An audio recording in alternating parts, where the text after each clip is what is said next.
T20 world cup 2024 Bharat ఛాంపియన్‌గా నిలిచింది. One day world కప్‌ను తృటిలో చేజార్చుకుని గుండె పగిలిన వేళ ఇక భారత ఆటగాళ్లు ఈసారి పొట్టి కప్‌ను మాత్రం మిస్ చేయలేదు. టోర్నీ ఆద్యంతం విజయాలతో హోరెత్తిస్తూ జగజ్జేతలుగా నిలిచారు.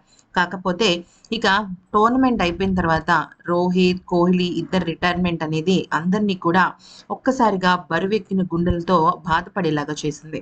ఎందుకనంటే వాళ్ళ ఫేవరెట్ ప్లేయర్‌లను టీ20లో చూడలేమన్న బాధ కలిగింది. అంతేకాక వన్‌డే టెస్ట్ ఫార్మాట్‌కు కూడా ఏ దశలో అయినా రిటైర్మెంట్ ప్రకటిస్తారన్న సందేహాలు మొదలయ్యాయి. అయితే సీనియర్లు రోహిత్ శర్మ, విరాట్ కోహ్లీ విషయంలో ఇప్పుడు బీసీసీఐ సెక్రటరీ అయిన జై షా ఒక పెద్ద శుభవార్తను చెప్పాడు. 2005లో జరిగే వరల్డ్ టెస్ట్ ఛాంపియన్‌షిప్ వరకు సీనియర్లు ఖచ్చితంగా జట్టులో ఉంటారని తెలిపాడు. ప్రస్తుతం విరాట్ కోహ్లీ వయసు 35, రోహిత్ శర్మ వయసు 37 సంవత్సరాలు. టీమిండియా అన్ని టైటిళ్లు గెలవాలని కోరుకుంటున్నామని, ఆ రీతిలో భారత జట్టు పురోగతి సాధిస్తోందని, మా తర్వాతి లక్ష్యం వరల్డ్ టెస్ట్ ఛాంపియన్ ట్రోఫీ. ఆ మెగా టోర్నీల వరకు కూడా సీనియర్లు ఖచ్చితంగా ఉంటారు. ఆ తర్వాత వాళ్ళ ఇష్టం మీద ఆధారపడి ఉంటుంది. వచ్చే ఏడాది ఫిబ్రవరిలో ఐసీసీ ఛాంపియన్స్ ట్రోఫీ జరగనుంది. ఈ టోర్నీకి పాకిస్తాన్ ఆతిథ్యం ఇవ్వనుంది. ఇక వరల్డ్ టెస్ట్ ఛాంపియన్షిప్ ఫైనల్ ఇంగ్లాండ్స్లో లార్డ్స్ వేదికగా వచ్చే ఏడాది జూన్లో జరగనుంది.